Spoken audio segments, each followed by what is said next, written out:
Hello. This presentation will cover the related topics of plagiarism and artificial intelligence, AI. We will first look at what plagiarism is and then how to avoid committing it. This graphic gives you some word examples that relate to plagiarism.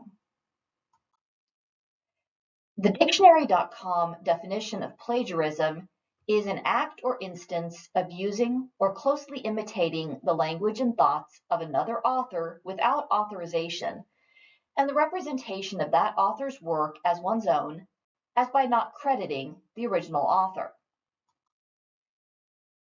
What does this really mean? Let's look at some examples. Plagiarism can be the direct word-for-word quotation from a book or article. Paraphrasing, doing a summary or rewording of something said in a book or article. And in both of these cases, that does involve not citing where you got your information from.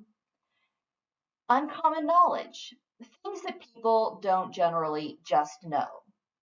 Examples of common knowledge would be the sky is blue, water is wet. Plagiarism can also involve taking credit for someone else's ideas.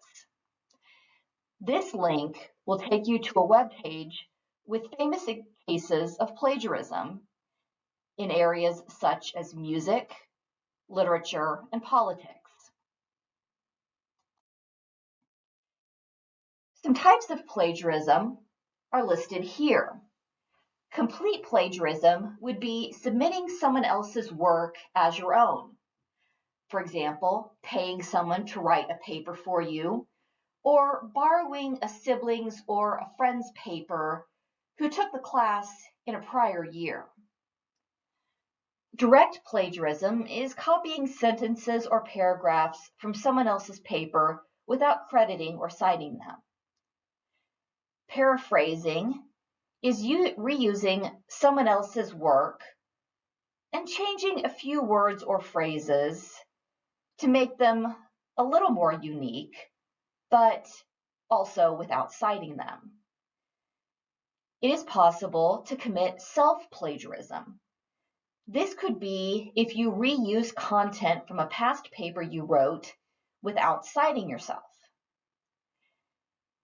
Patchwork or mosaic plagiarism involves taking bits and pieces from other sources and weaving them into your own original work, like taking a phrase and adding it to an original sentence that you write. Source-based plagiarism is referencing a secondary source in your writing, but only citing the primary source. So as an example, you look at and decide to cite an article written by Jane Smith. The part that you want to use is something that Jane Smith actually cited that was written by John Doe, but you don't mention John Doe at all. You only mention Jane Smith. Source-based plagiarism can also involve citing an incorrect or fake source, and we'll talk about that more in just a little bit. Accidental plagiarism is when you forget to cite your sources, give incorrect citations, or don't use quotation marks around direct citations. So how do you avoid committing plagiarism? One thing to do is to take careful notes as you're doing your research and record the source and creator information that you will need to use in your citations. This saves you having to go back through everything later on.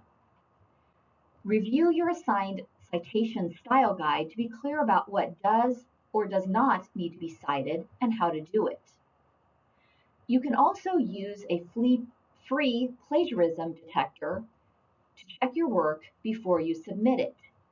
These links are some examples, but you should read the terms and conditions carefully before deciding to use them so that you're comfortable with anything that it will do with the work you submit.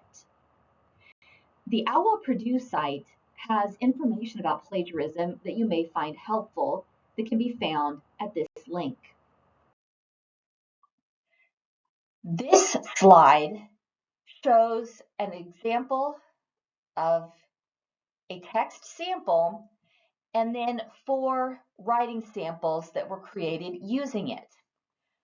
Pause this slide so that you can read the selection and the examples carefully, and then when you are done, you can advance to the next slide in order to see examples as to whether or not any of these involved the use of plagiarism. On this slide, you will see that each writing example does show some evidence of plagiarism. Pause the tutorial again so that you can read each answer carefully. When you are done, you can restart the tutorial to continue on.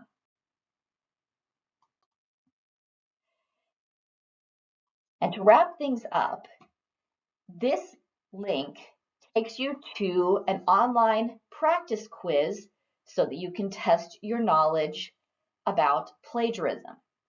If you have any more questions on either of these topics, please contact the library or your librarian, and we'll be happy to help.